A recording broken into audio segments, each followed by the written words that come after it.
This is a great example of our community coming together for a common purpose. Palm Coast Acting City Manager Lauren Johnston. Palm Coast Community United rescued nearly 100 cats from a local home. Thanks to a coordinated effort by city employees, local organizations, and dedicated animal lovers. There was so much dedication, care, and collaboration shown during this rescue that it was truly inspiring. We're hoping that all of those furry friends find their forever homes, and the Coffee with the Cats event that the Humane Society is putting on is a great first step. On the day, the rescue teams worked 10 hours carefully removing cats and kittens from the residents and transporting them to safety. What makes this rescue truly remarkable is the way the community came together. Palm Coast Animal Control, code enforcement, and even city employees outside of animal services stepped in to help. We cannot say thank you enough to everyone who came together to safely give these cats the care they needed.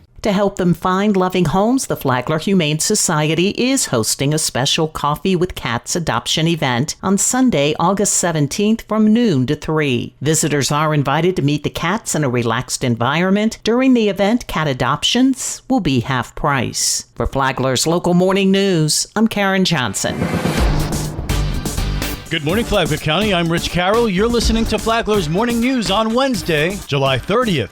Over the weekend, deputies handled 970 calls for service, conducted 257 traffic stops, and made 3 arrests. Flagler County Sheriff Rick Staley has the weekend crime report. One arrest was a fugitive that thought he could hide out in Flagler County. He had multiple warrants from Volusia County, including trafficking in fentanyl, fleeing and eluding law enforcement, and multiple other charges. Well, he's another out-of-county fugitive, learned the hard way that he can't hide in Flagler. We work with our law enforcement partners to find him, and he began his stay at the Green Roof Inn before Volusia County comes and gets him. Another man stopped for a traffic violation, was found to be driving on a suspended license, but was also arrested for narcotics possession. He was carrying 185 grams of marijuana, scale, marijuana residue, 12 THC pens, THC gummies, and other drug paraphernalia, all illegal items in the state of Florida. This guy should not have been driving on the road, and now he's in the Green Roof Inn facing felony drug charges.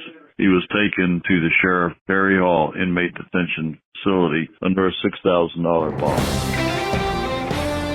This local news is a service of Flagler County's Toyota dealer, Beaver Toyota in St. Augustine, conveniently located right off I-95 at exit 311. This is my understanding of it. It may not be absolutely correct, but my understanding is that it evolved essentially as a emergency response piece of legislation. A new law has cities and counties across Florida concerned about the future of land use laws. Senate Bill 180 prohibits local governments from adopting ordinances for substantial improvements or repairs to a structure, which include cumulative substantive improvement periods. Palm Coast City Councilman Ty Miller talked about it on last week's Friday Free-for-All. The goal of it was to prevent restrictions on rebuilding your home after a natural disaster. So if your home was demolished by a tornado or a hurricane or whatever the case may be, we couldn't impose restrictions. Say we had a citywide moratorium, we couldn't restrict you from rebuilding your home.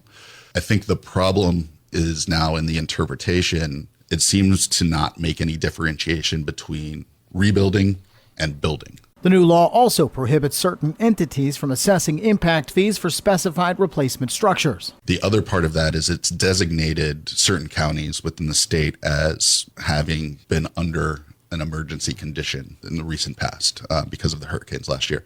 And the basis of that is within 100 miles, I believe. And so that qualifies, I believe, every county in the state. So it's the entire state, even though it's specifically for certain counties based on that criteria. Senate Bill 180 also revises public hurricane shelter funding prioritization, authorizes certain service members to provide medical care in certain specified circumstances, and revises requirements for the state's comprehensive emergency management plan. The other thing is it makes it 3 years, I believe. And the intent of it is that if there were to be a new emergency this year, it would extend that timeline.